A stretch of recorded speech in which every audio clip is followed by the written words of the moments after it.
Bonjour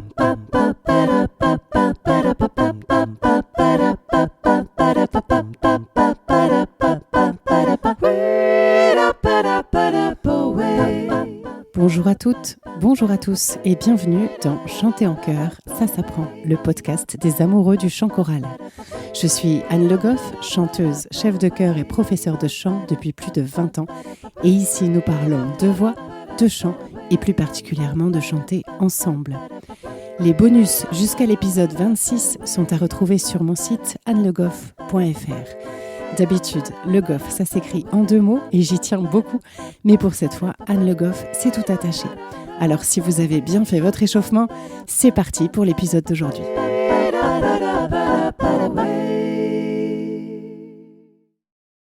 Le qui suis-je du jour.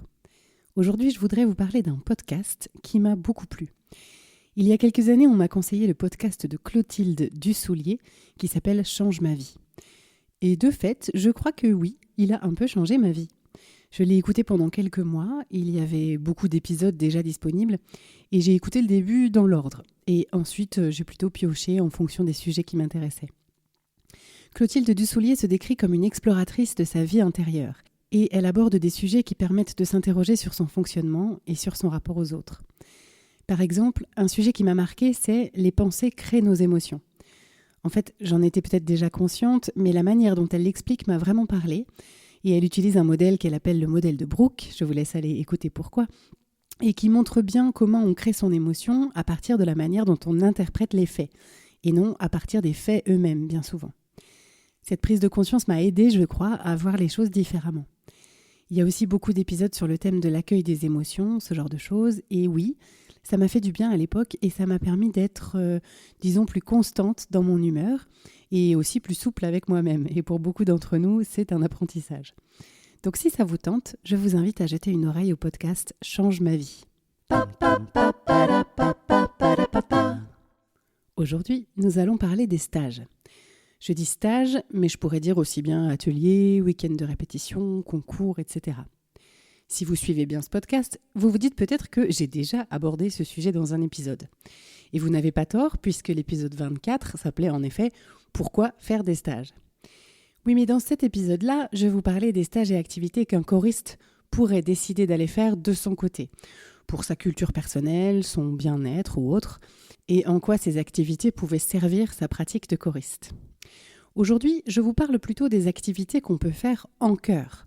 C'est toute la formation, toute la chorale qui va faire une activité ensemble, qu'elle soit directement liée à la pratique chorale ou non d'ailleurs. Une chorale, c'est en général un temps de répétition hebdomadaire, le plus souvent 1h30 à 2h, un soir de semaine. Il y a aussi des chorales qui répètent par exemple un dimanche par mois, toute la journée, ou bien d'autres qui ajoutent 1 fois par an ou 1 fois par trimestre une journée de répétition ou un week-end de répétition à leur répétition habituelle. Il y a aussi des chœurs qui, 1 fois par an, font une sorte de stage de répétition sur une semaine en partant sur un lieu de vacances ou d'accueil. Ce dont je voudrais vous parler aujourd'hui, c'est justement ça, ces moments additionnels par rapport au temps habituel de répétition.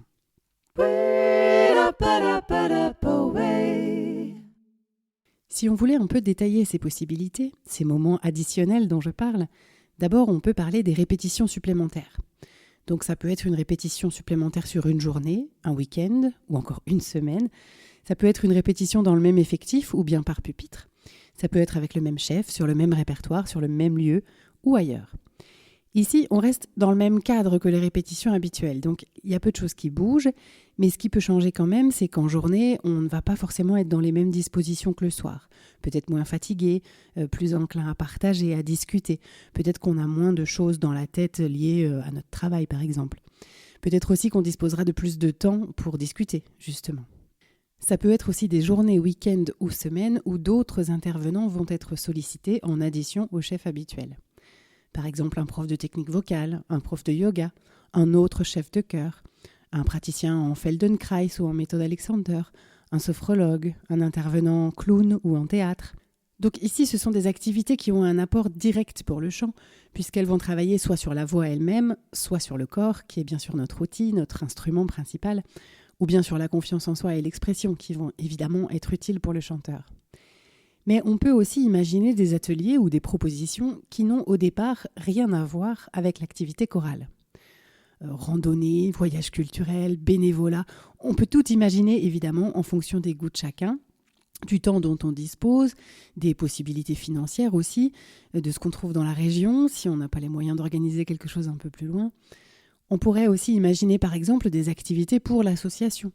Être sur une foire aux associations par exemple, ou encore construire ensemble un décor pour un futur spectacle. Encore une fois, tout est imaginable à partir du moment où on est ensemble. Parlons aussi des concours. C'est un peu particulier parce qu'il n'y en a pas forcément beaucoup et c'est pas un but en soi d'être la meilleure chorale ou je ne sais quoi.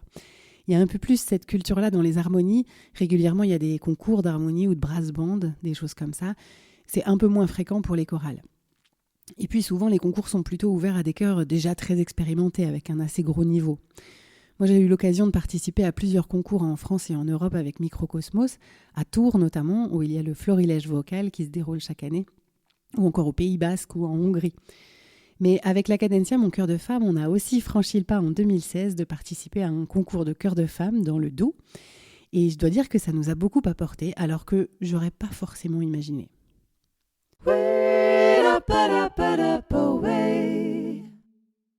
Alors, pourquoi toutes ces activités ont-elles un effet bénéfique pour un chœur ? Déjà, si on s'intéresse aux activités vocales ou autour de la voix, donc plutôt répétitions supplémentaires ou stages proposés par la chorale, bien sûr, ça va, on l'espère, permettre des progrès individuels, mais aussi des progrès collectifs. Ça va créer des souvenirs en commun, dans la pratique, dans la matière, comme un répertoire commun que le chef et les choristes vont pouvoir réutiliser dans de futures répétitions.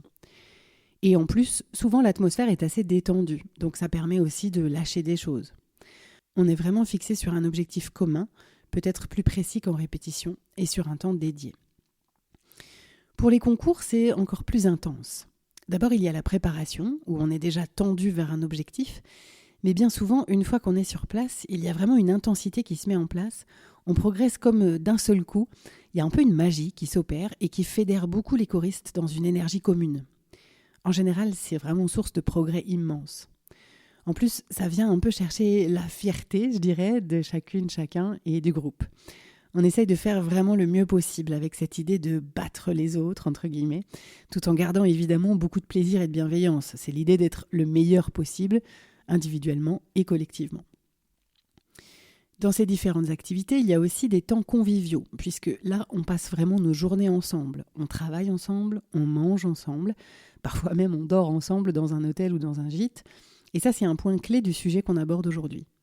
Les temps conviviaux, qu'ils soient induits par un stage ou un week-end de travail, ou qu'ils soient provoqués volontairement, juste comme ça, pour un repas de fin d'année, un partage de la galette des rois ou d'autres choses dans ce style, ce sont des temps très importants pour un chœur, comme d'ailleurs pour tout groupe humain. Ce sont des moments où on va apprendre à se connaître, tout simplement. Bien sûr, si on se retrouve dans un chœur, c'est qu'on a le goût du chant en commun. Mais pour autant, on peut être très très différent sur tout le reste. Et les temps conviviaux, quels qu'ils soient, vont nous permettre d'en savoir un peu plus sur les autres, de comprendre mieux qui ils sont, ce qui nous apprend à la fois à mieux interagir avec eux, mais aussi peut-être à mieux comprendre certaines de leurs réactions ou de leurs comportements. Donc cette partie-là, c'est aussi celle qui se développe quand on organise des activités qui n'ont rien à voir avec le chant, mais en groupe. C'est un peu comme une équipe de football qui irait visiter un musée ensemble. Ça n'a rien à voir, mais ce temps où on apprend à se connaître, où on se fédère autour d'une connaissance, d'une expérience ou d'une pratique commune, va bien évidemment servir notre pratique habituelle, parce que le groupe va se construire. Mettre des gens ensemble dans une pièce et leur faire quelque chose, ça ne fait pas un groupe pour autant. En tout cas pas un groupe solidaire. Le groupe, ça se construit, ça se travaille. Bien sûr, on peut le faire dans les répétitions habituelles, notamment grâce à des jeux de confiance par exemple. Mais tout ce qui va venir en addition va renforcer la solidarité du groupe, la communication dans le groupe. On va apprendre à faire équipe et donc pour ce qui nous concerne, au final, on va améliorer le son du chœur.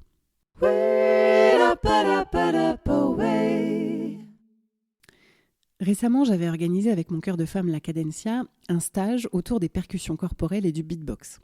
C'était avec Gonzalo Campo, qui est un percussionniste et chanteur et qui travaille entre autres pour le jeune public.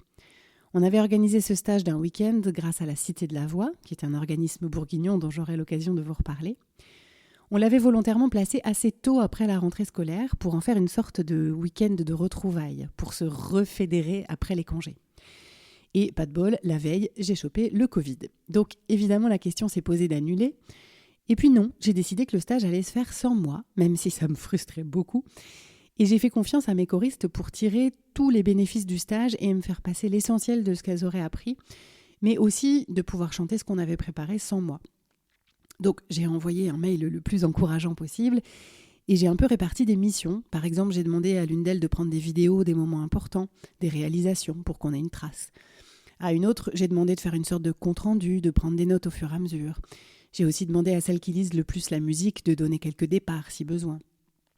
J'ai demandé à certaines, et notamment aux membres du bureau, de s'occuper à la fois de l'accueil de Gonzalo, mais aussi de toute la sphère un peu technique, donc la salle, l'organisation du repas, etc. Et puis à Martine, que vous avez déjà entendu dans ce podcast et qui bien souvent m'aide pour les mises en espace et les jeux de mouvement, de se signaler aussi si besoin auprès de Gonzalo. J'ai aussi écrit un petit mot à lire à l'ensemble au début de la répétition pour leur redire que je comptais sur elles et que j'avais grande confiance. En fait, j'ai donné à chacune un rôle pour que ça se passe bien, mais c'était vraiment au cas où. Et c'était aussi pour les rassurer parce que je sentais que ça les stressait que je ne sois pas là. Et aussi que Gonzalo, qui ne les connaissait pas du tout, avait peut-être un peu peur qu'elles manquent d'autonomie. De mon côté, j'avais vraiment confiance dans le fait que ça allait très bien se passer, aussi parce que j'essaye d'installer cette autonomie dans le travail quotidien. En fait, j'aime bien l'idée que personne n'est irremplaçable ou indispensable, même le chef. Et je me dis qu'idéalement, j'adorerais que mon chœur soit capable de faire un concert sans moi, par exemple. Alors, je ne dis pas que ça serait souhaitable que ça se passe, ni que c'est réalisable aujourd'hui. Mais je garde toujours ça en tête dans mon travail, que plus les choristes sont autonomes, plus on peut aller loin. Et effectivement, ça s'est très bien passé, aussi grâce à Gonzalo, qui a été très apprécié humainement et pédagogiquement. Et en réalité, je pense même que ça a été bénéfique pour le chœur. Nos répétitions ont lieu le lundi, et donc le lendemain du stage, moi j'étais toujours covidée, donc on s'était dit qu'on annulait la répétition. Mais finalement, elles ont décidé de se retrouver quand même, pour certaines en tout cas, et de retravailler sur certaines choses. Et puis, celles qui sont le plus à l'aise sur certains domaines ont filé un coup de main à celles qui ont peut-être un peu plus de mal. Et ça, pour moi, c'est vraiment super. J'ai vu des échanges de mails très révélateurs après cette répétition d'ailleurs, et j'ai vraiment senti la solidarité et l'envie de s'épauler pour faire progresser le collectif. Alors, je crois que c'est intéressant que le chef s'efface un petit peu parfois, parce que ça invite les choristes à ne pas seulement être dans une position de suiveur, mais de prendre vraiment leur place dans le collectif. Évidemment, une chose qui, même si elle peut paraître insignifiante, a en réalité une place importante, c'est la nourriture. En effet, bien souvent, dans les temps conviviaux, chacun va pouvoir apporter un petit quelque chose et on découvre à chaque fois de véritables talents culinaires. En général, les temps de répétition se transforment aussi en temps de gastronomie et c'est heureux de voir que les recettes s'échangent allègrement. Mine de rien, ça aussi, ça crée du lien et en fait, ce n'est pas si anecdotique que ça parce que ce sont aussi des moments de partage, des moments d'échange et tous ces petits moments-là, ils contribuent à fédérer le chœur et donc à améliorer le son.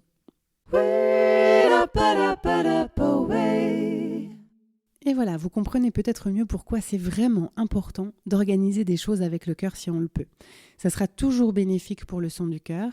Et en plus, si on se souvient de l'épisode 3 qui s'intitulait « Chanter, c'est bon pour la santé », on a aussi une vraie implication sociale dans le chant en chœur.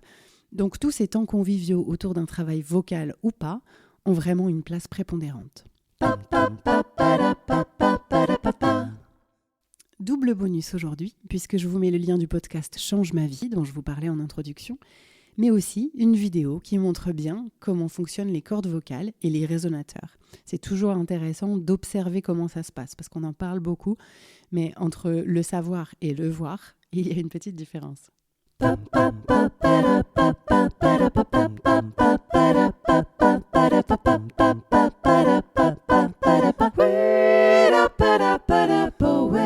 J'espère que cet épisode vous a plu.